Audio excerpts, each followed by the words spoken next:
Inilah kobaran api yang membumbung di sekitar perumahan Jalan Haji Jain Jati Asih, Bekasi, Jawa Barat. Kebakaran yang melanda pabrik perabot rumah itu menghanguskan gudang distributor hingga mes karyawan. Kejadian pada pagi hari sekitar pukul 7.30 waktu Indonesia Barat, 3 Juli 2024 lalu itu menewaskan sekitar 5 orang yang merupakan satu keluarga.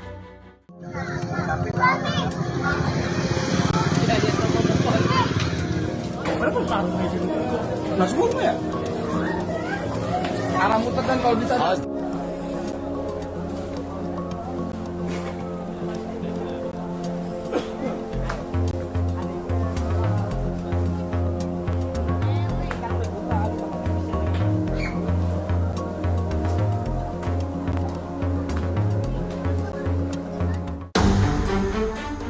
Hingga kini pihak kepolisian masih menyelidiki musabab terjadinya kebakaran. Lantas bagaimana reaksi selebriti?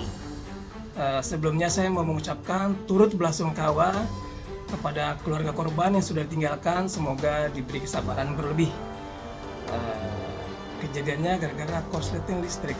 Jadi ini PR buat PLN dan juga para instalator agar lebih memperhatikan standarisasi listrik itu instalasinya gimana di rumah, dan juga ada kontrol mandiri dari para masyarakat, gimana apakah kabel-kabel yang sudah ada yang aus atau sudah ada yang mulai gimana yang harus diganti, dan juga tolong jangan diganti sembarangan standar yang sudah PLN kasih ya.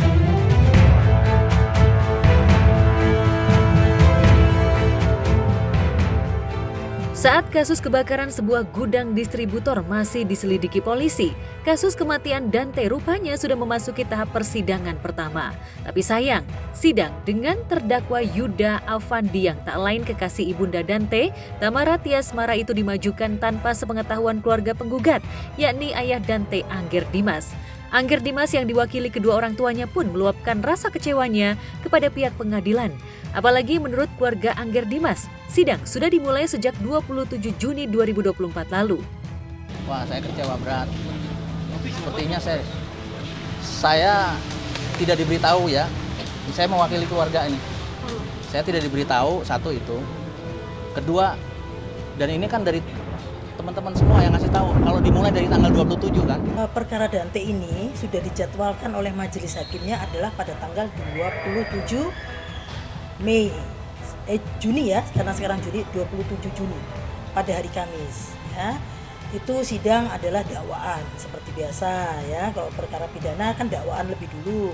Setelah itu baru diberi kesempatan penasihat hukum terdakwa, bukan tersangka ya, terdakwa ya kalau sudah di persidangan. Itu hari ini sidang kedua adalah keberatan atau eksepsi terhadap dakwaan jaksa penuntut umum. Aku kurang tahu ya kalau itu, tapi untuk dari pihak aku, alhamdulillahnya aku tahu kok ada sidang hari ini. Aku tahu ada sidang, terus mamahku juga tadi udah nelpon juga kakeknya Dante ngasih tahu kalau ada sidang hari ini. Taunya tadi sebelum sholat zuhur saya baru diberitahu. Saya bilang, loh kok mendadak begitu? Dan itu pun sampai sini saya jam 1:15, nggak ada ini, saya ditunjukin katanya ruang sidang Ali Said. Tapi nggak ada, saya bilang kok nggak ada 328. Kalau untuk sidang aku nggak hadir itu karena memang belum ada panggilan untuk aku. Doa aja, yang penting kan doanya. Luapan kekecewaan keluarga Angger Dimas itu wajar, apalagi selama ini mereka butuh kepastian dari pihak kejaksaan ihwal status hukum terdakwa. Lantas mengapa sidang dimajukan tapi kenyataannya keluarga Angger Dimas tak diberitahu? Ya, entah apa alasannya, yang jelas pihaknya mencurigai ada banyak kejanggalan. Bahkan ibunda Dante yakni Tamara pun menunggu kepastian serupa agar kasus ini terang benderang. Lantas mungkinkah ada pihak-pihak tertentu yang membackingi terdakwa? Akhirnya kan muncul kecurigaan saya. Tadinya saya maunya tuh sidang ini fair ya. Saya nggak mengatakan ini tidak fair, tapi harusnya saya pihak korban diberitahu kapan. Kan saya mau dari awal mau tahu persidangan ini seperti apa. Di persidangan itu korban ataupun keluarga korban itu diwakili oleh jaksa penuntut umum ya, selaku pengacara negara. Korban tidak akan dihadirkan kecuali, apalagi ini meninggal ya, kecuali kok korban itu saksi, misalnya dia masih hidup seperti asusila atau apa, dia akan dihadirkan dalam perkara persidangan. Tapi nanti pada saat pemeriksaan saksi. Pasti dong, aku pasti datang kalau diminta keterangan. Makanya sekarang juga masih nunggu surat panggilan. Saya sangat kecewa banget ya. Katanya apa dia wakili JPU jelas. Sekarang JPU-nya juga ngasih tahu ke saya juga enggak. Saya ada 2 kali, 3 kali tuh saya dengan Mas Ibnu ya. Saya jumpa di sana, selalu bilang belum. Saya juga nggak tahu persidangan seperti apa, pembacaan dakwaannya seperti apa, saya nggak tahu nih. Saya sangat kecewa bener. Ya mohon maaf ya, hukum acaranya seperti apa gitu loh. Saya pihak korban paling tidak diberitahu. Saya hanya mau tahu dakwaannya apa aja. Nih kalau kayak gini kan mohon maaf kan, bisa menyimpulkan lah. Apakah nanti benar-benar adil kayak gitu aja. Saya hanya kembalikan nanti hati nurani majelis hakim dan jaksa penuntut umum. Ya, bagaimanapun kehilangan seorang anak terutama bagi Angger, Dimas, dan Tamara sungguh menyayat batin. Apalagi belum lama ini memori tentang Dante tergerai setelah baru saja teman-teman 1 TK Dante menggelar acara kelulusan. Tangis demi tangis pun pecah dari Tamara. Emang harus dihukum yang berat kan, nyawa anak kecil udah hilang, nyawa anak tuh hilang. Jadi kayak kalau misalkan dia dihukum cuma berapa tahun tuh rasanya nggak adil ya untuk Dante. Ya aku juga maunya dihukum berat kayak yang 340 itu, didakwa yang hukuman mati atau seumur hidup. Karena nyawa kan yang hilang. Mungkin kedepannya saya mohon dari teman-teman media untuk ikut mengawal. Karena dari mana lagi kami terus terang aja, saya udah merasa terzolimi banget ini.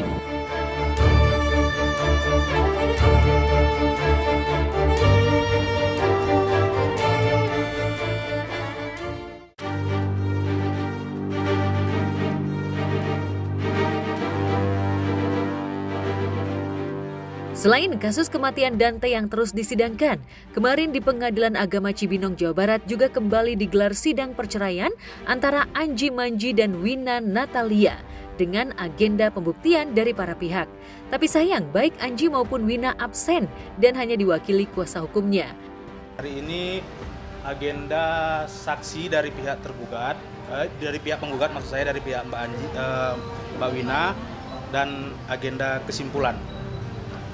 Gitu. Selanjutnya tanggal 18, 2 minggu kemudian putusan melalui IKON. Kalau terkait gonok ini, hak asuh anak dan lain-lain itu kebetulan kedua belah pihak sudah sepakat, sudah bermusyawarah, jadi diurus bareng-bareng gitu. Baik Anji maupun Wina tampaknya kompak menghindari kejaran juru warta. Pasca bola panas yang dilemparkan rapper seksi GOAT Reynaldo Martin, ihwal dugaan cinta terlarang Anji dengan Juliet Angela mencuat. Apalagi pada saat yang sama Martin juga tengah menghadapi gugatan cerai dari Juliet. Tapi sayang Juliet pada sidang perdana juga kompak tak hadir. Komunikasi yang dia pergi sama Mr. A itu butuh penjelasan. Justru kita belum menyelesaikan permasalahan itu, timbullah ini.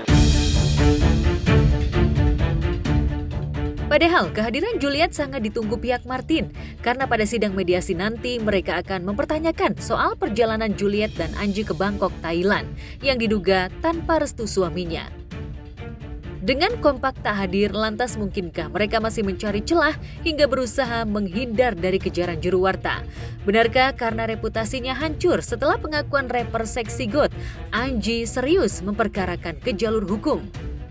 Jadi memang sampai pada putusan ini Mas Anji dan Mbak Wina itu sepertinya sudah tidak meributkan hal-hal kecil lagi. Itu hubungannya baik-baik aja, Mbak Wina sama Mas Anji itu hubungan baik-baik aja.